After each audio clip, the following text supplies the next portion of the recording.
take the time to reflect. So, as some of you know, I'm one of the administrative fellows for the system, and at the end of the month, I'll be transitioning into a new role. And so, as I had the opportunity to give this speech, I wanted to separate it out into 3 different sections. So, the person I was, the person I am today, and the person I hope to be in the future. So, let me get over here to the person I was. So this takes about 10 years ago, takes me back 10 years ago to my undergraduate studies at the University of Arizona. And I didn't do as much studying as I needed to do. It was more partying and not going to class. And one of my biggest achievements for my freshman year was turning the freshman 15 into the freshman 50. That's 50, 50 pounds. I couldn't do 10 push-ups.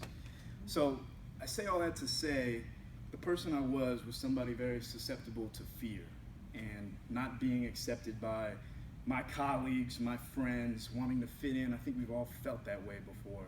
And so I really had one of 2 choices: fail out of school and go back home and work at an auto body shop, or really start to design some discipline and reach out to people who have been in this path and learn from them. So that's what I started to do. I started asking for help, started going to office hours, and my academic challenges soon became some academic strengths. And so I bring some of that from the person I was to the person who stands before you today. Somebody who has discipline, from the smallest things, from making your bed in the morning to, working a deadline and making that deadline. I exercise regularly now. I still have some pounds to lose, but it's been a great journey. I've been boxing and kickboxing for the past 5 years. And so I really enjoy that in my free time as I, on Saturdays get in the ring with a good group of guys out in the suburbs. And the last thing that I really wanted to bring with who I am today outside of an administrative fellow is that I really do love learning from other people. And one of the best ways for me to do that is by reading.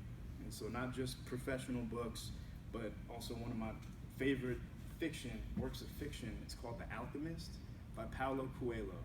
And it's a story of a young man who stepped out of his comfort zone to achieve his goals and dreams. So I highly recommend it to you or anybody else that may be in a challenging situation in their life. So the last point, the last section, on the person I want to be. So 5, 10, 15 years from now, I really want to be somebody of integrity and steadfast morals.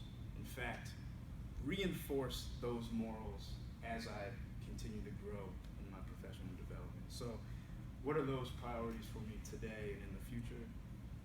First and foremost, God, keep my faith, keep moving forward. Family is very important. God, family,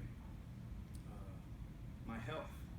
If I don't have my health, I can't go to work, I can't spend time with family and friends. So God, family, health, work, and then community.